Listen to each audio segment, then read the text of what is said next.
Hello बच्चों, welcome to biology of coded classes. आज हम लोग पढ़ेंगे मोनेरा का न्यूट्रिशन।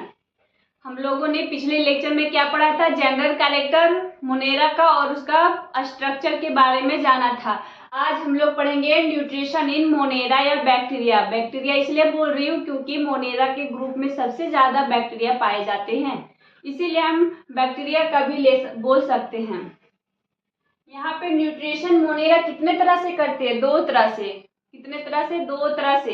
एक ऑटोट्रॉप और एक हेट्रोट्रॉप। हम लोग के केस में हम इंसान किस तरह न्यूट्रिशन शो करता है? हेट्रोट्रॉप, और प्लांट ऑटोट्रॉप। लेकिन मोनेरा दोनों तरह शो करते हैं। न्यूट्रिशन का मतलब होता है कि हम खाना कैसे बनाते हैं, कैसे खाते हैं, किस तरह बना के खाते हैं। हम लोगों ने प्लांट के रिसोर्सेज को यूज करके, अगर हम लोग प्लांट के रिसोर्सेज को यूज करके उसे खाने के रूप में कन्वर्ट करते हैं, यानी कि पकाते हैं, तो हम हेट्रोट्रॉप के ग्रुप में आ जाते हैं। लेकिन प्लांट क्या करता है? सन का लाइट को यूज करके मिनरल्स जमीन से लेकर खुद से खाना को कन्वर्ट करता है अपने खाने योग्य फूड में, भोजन में वो कन्वर्ट करते हैं, तो उसे हम बोलते हैं ऑटोट्रॉप। प्लांट क्या करते हैं? ऑटोट्रॉप। लेकिन मोनेरा के केस में दोनों होता है, हेट्रोट्रॉप भी शो करता है और ऑटोट्रॉप भी। यहाँ पे देखते हैं कि किस तरह वो ऑटोट्रॉप शो करते हैं। कुछ बैक्टीरिया जो है सारे मोनेरा के सारे प्रजाति ऑटोट्रॉप नहीं हुए। कुछ ही बैक्टीरिया, कुछ ही मोनेरा के प्रजाति जो है वो ऑटोट्रॉप शो करते हैं। ऑटोट्रॉप क्या है? इनऑर्गेनिक कंपाउंड को फूड के रूप में कन्वर्ट करना। किसके हेल्प से? केमिकल के हेल्प से। तो उसे हम ऑटोट्रॉप कहते हैं। इनऑर्गेनिक कंपाउंड को फूड के रूप में कन्वर्ट करना एनर्जी की हेल्प से, तो उसे हम ऑटोट्रॉप बोलेंगे। एनर्जी यहाँ पे वो एनर्जी का जो, यानी कि एनर्जी के बेस पे यहाँ पे मोनेरा को दो भागों में बांटा गया है। मोनेरा को दो न्यूट्रिशन का जो प्रोसेस है वो शो किया गया है। अगर वो एनर्जी सनलाइट होगा तो वो फोटो ऑटोट्रॉप होगा। अगर वो एनर्जी केमिकल होगा तो उसे हम कीमो ऑटोट्रॉप बोलते हैं। फोटो ऑटोट्रॉप में क्या है? सनलाइट का यूज करते हैं। क्या यूज करते हैं? सनलाइट का। और इसमें क्लोरोप्लास्ट, जैसे बड़े बड़े प्लांट है उसमें क्लोरोप्लास्ट होते हैं, उसके अंदर क्लोरोफिल प्रेजेंट होते हैं। लेकिन ये प्रोकैरियोटिक ऑर्गेनिज्म है। प्रोकैरियोटिक ऑर्गेनिज्म में मेम्ब्रेन बाउंड ऑर्गेनेल नहीं होते हैं, इसीलिए यहाँ पे पिगमेंट प्रेजेंट होंगे। जब हम बैक्टीरिया का स्ट्रक्चर बताई थी, जब मैंने बैक्टीरिया का स्ट्रक्चर बताई थी तब बताया था कि उसमें मेसोजोम प्रेजेंट होते हैं। मेसोजोम कहने का मतलब है कि प्लाज्मा मेम्ब्रेन के इनफोल्डिंग को हम लोग मेसोजोम बोलते हैं। प्लाज्मा का जो इनफोल्डिंग था उसे हम मेसोजोम बोल रहे थे, और उसके अंदर पिगमेंट प्रेजेंट थे। वही पिगमेंट यहाँ पे भी प्रेजेंट होते हैं। ऑक्सीजेनिक और एनऑक्सीजेनिक। अगर बैक्टीरिया सनलाइट ले रहा है तो वो दो कंडीशन सनलाइट को यूज किया। हो सकता है वो ऑक्सीजन को भी यूज कर रहा हो या फिर नहीं भी कर रहा हो। तो इसमें दो तरह के आ जाते हैं, ऑक्सीजेनिक जिसमें ऑक्सीजन का यूज कर रहा है, और एनऑक्सीजेनिक जिसमें ऑक्सीजन का उपयोग नहीं कर रहा हो। तो ऐसा ऑक्सीजन का जो उपयोग करता है वो ब्लू ग्रीन एल्गी है, और जो ऑक्सीजन का उपयोग नहीं करता है वो पर्पल सल्फर बैक्टीरिया और ग्रीन सल्फर बैक्टीरिया है। मैं इन लोग का यहाँ पे फुल फॉर्म लिख देती हूँ। Blue green algae, blue green algae. और एक क्या है? Purple sulphur bacteria. Purple sulphur bacteria, purple sulphur bacteria. और तीसरा green sulphur bacteria, green sulphur bacteria.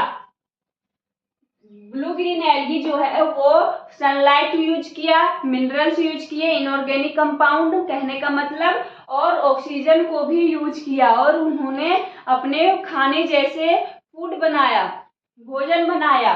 और तो उन्होंने फोटो ऑटोट्रॉप का जो प्रोसेस है वो किया। पहला ऑर्गेनिज्म है जो जब हमारा पृथ्वी बन रहा था तब ब्लू ग्रीन एल्गी ही हमारे इन्वायरमेंट को ऑक्सीजन प्रदान किया था। वातर को तोड़ के इन्होंने ऑक्सीजन को रिलीज किया था। इसीलिए ये ऑब्जेक्टिव क्वेश्चन में पूछे जा सकते हैं, ऐसा कौन सा ऑर्गेनिज्म है जो पहली बार हमारे इन्वायरमेंट को ऑक्सीजेनिक बनाया था, ऑक्सीजन दिया था, रिलीज किया था, तो कौन हो जाएगा? Blue green algae. अनऑक्सीजेनिक, जिसमें ऑक्सीजन का उपयोग नहीं किया जाता, ये ब्लू ग्रीन एल्गी है, वो वाटर को तोड़ के ऑक्सीजन दे रहा था। लेकिन वाटर को तोड़ के यहाँ पे ऑक्सीजन दे रहा था, लेकिन पर्पल सल्फर बैक्टीरिया और ग्रीन सल्फर बैक्टीरिया ये वाटर का यूज नहीं कर रहे थे, वो सल्फर का कंपाउंड यूज कर रहे थे। इसीलिए सल्फर सल्फर दोनों में आ रहा है, ये सल्फर का यूज कर रहे थे। इन्होंने ऑक्सीजन नहीं सल्फर को रिलीज किया था। आई होप आपको फोटो ऑटोट्रॉपिक का मतलब समझ में आ गया होगा। इस जो ये blue green algae, purple sulphur, green sulphur bacteria है, उनके अंदर गैस वैक्यूल प्रेजेंट होते हैं। गैस वैक्यूल कहने का मतलब है एक तरह का वैक्यूल जो खाली होता है, उनके अंदर वेस्ट पदार्थ रखे जाते हैं। आई होप आपको फोटो ऑटोट्रॉपिक समझ में आ गया होगा। अब आते हैं कीमो ऑटोट्रॉपिक है क्या। Chemoautotrophic oxidizing chemical reaction. Chemoautotrophic का मतलब समझाती हूँ। यहाँ पे क्या इनऑर्गेनिक कंपाउंड ले रहे थे, क्या क्या ले रहे थे?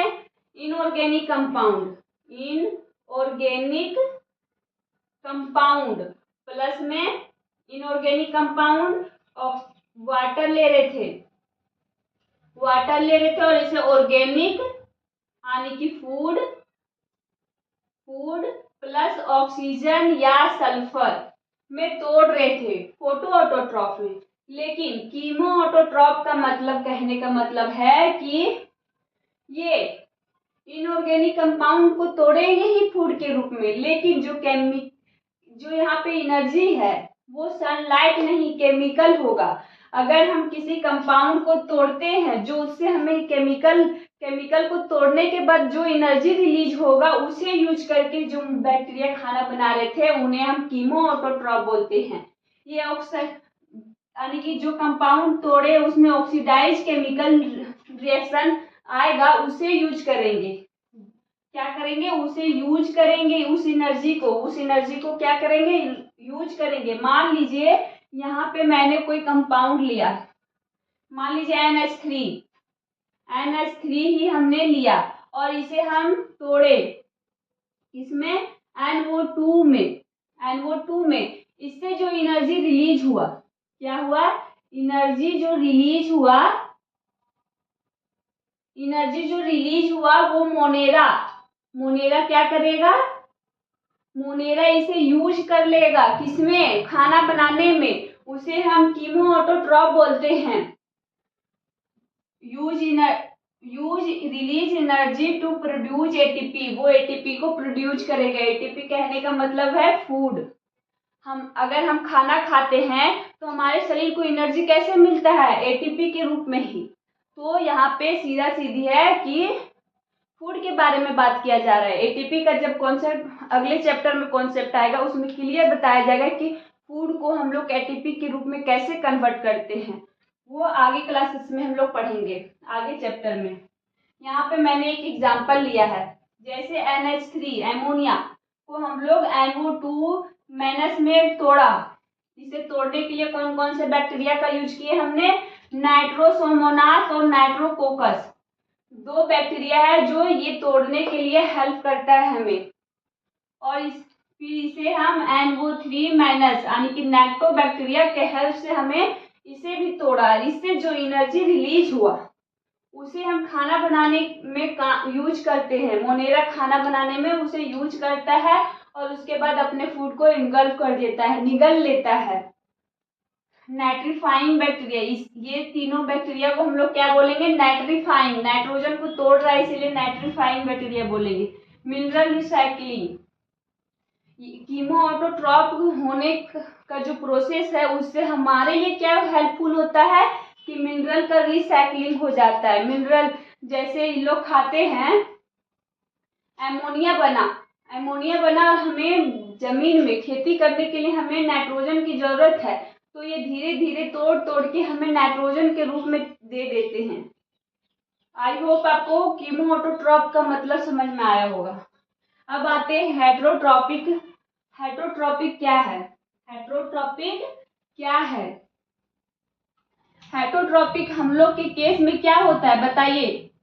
हम लोग क्या करते हैं? प्लांट रिसोर्सेज को यूज करके हम लोग पका के खाते हैं, उसे हम लोग हेटरोट्रॉपिक बोलते हैं। हेटरोट्रॉपिक का मतलब है कि किसी दूसरे एनिमल, दूसरे प्रजाति पर डिपेंड होना, उसे हम हेटरोट्रॉप बोलते हैं। तो मोनेरा हेटरोट्रॉप कैसे शो करते हैं, वो कैसे डिपेंड रहते हैं दूसरे ऑर्गेनिज्म पर, आइए हम देखते हैं।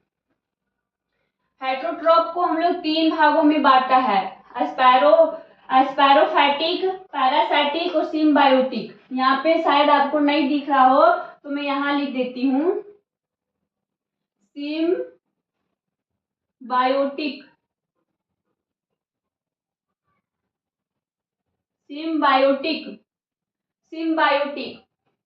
एस्पैरोफाइटिक क्या है? जैसे मैंने यहाँ पे एग्जांपल लेके आपको बताई थी कि ये प्लांट रिसोर्सेस है।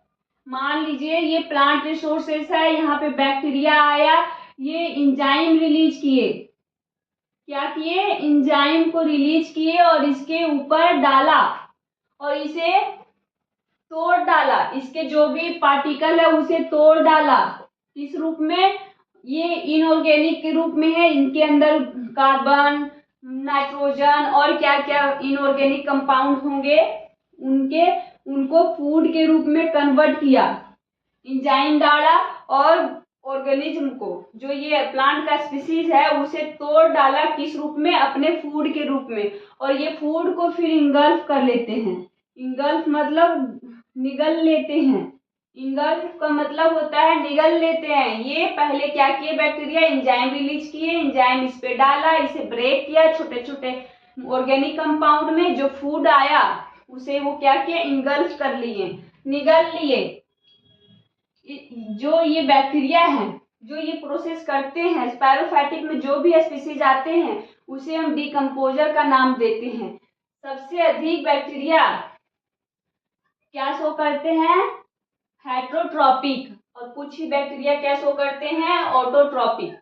अब हम देखते हैं पैरासिटिक का मतलब क्या होता है। पैरासिटिक का मैं एग्जांपल देती हूँ कि आपके घर कोई मेहमान आए, ठीक है, कोई मेहमान आए, खाए पिए मस्त, और जाते टाइम कोई सामान भी चोरी कर करके गए, आपका खर्चा भी करवाए, अपना फायदा भी लिए और साथ में चोरी करके भी ले गए, आपका नुकसान भी करके गए। तो इसी तरह मोनेरा है, वो किसी के शरीर में इंटर करते हैं, उसके एटीपी, उसके जो भी मटेरियल है उसको फूड के रूप में कंजर्व लेते हैं, निगलते हैं, खाते हैं, और उसके बाद जाते जाते बीमारी भी दे के जाते हैं। जैसे हम मान लीजिए ह्यूमन का एग्जांपल लेती हूँ। क्या है?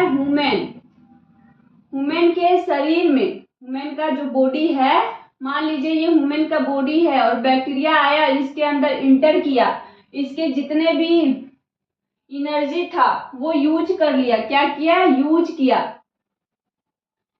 यूज कर लिया, और जब वो जा रहा है तब उसे ह्यूमन को, इंसान को बीमारी भी दे के जा रहा है, उसे हम पैरासाइटिक कहते हैं। इसमें क्या रिलेशन है? प्लस और माइनस का रिलेशन है। प्लस मतलब मोनेरा को तो फायदा हो रहा है, लेकिन जिसके अंदर वो इंटर करेगा उसको नुकसान करके जाएगा, उसका नुकसान करेगा, उसे हम पैरासाइटिक बोलते हैं। और सिम्बायोटिक, सिम्बायोटिक में रिलेशन क्या होता है, प्लस प्लस का।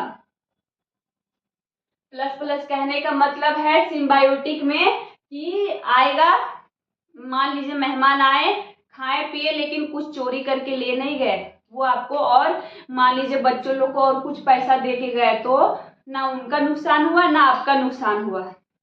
आप जो बच्चों को पैसा दिया वो आपके खाने जो उन्हें खिलाया उनसे मैनेज हो गया, तो वो ये प्लस प्लस का हुआ, तो उसे हम बोलते हैं सिम्बायोटिक। तो उसी तरह मोनेरा हमारे शरीर में इंटर करेंगे, खाएंगे मस्त, और आपके शरीर में जो फंक्शन नहीं हो रहा था वो उस बैक्टीरिया के आ जाने से वो फंक्शन होने लग गया, तो यहाँ पे सिम्बायोटिक का एग्जाम्पल है। जैसे मान लीजिए हमारा इंटेस्टाइन है, जो स्मॉल इंटेस्टाइन, उसके अंदर कुछ ऐसे बैक्टीरिया होते हैं जो हमारे हमारे पाचन तंत्र में, डाइजेस्टिव सिस्टम में हेल्प करते हैं, उसे पचाने में, खाना को डाइजेस्ट करने में। आई होप आपको सिम्बायोटिक, पैरासाइटिक और स्पायरोफाइटिक के बारे में समझ में आ गया हो। अगर आपको न्यूट्रिशन इन मोनेरा अच्छे तरीके से समझ में आया तो लाइक करें, शेयर करें और कमेंट करना ना भूलें। आप वो टॉपिक जरूर कमेंट करें जो आपको समझ नहीं आया, और अपने दोस्तों को भी ये वीडियो शेयर कीजिए। थैंक यू, धन्यवाद।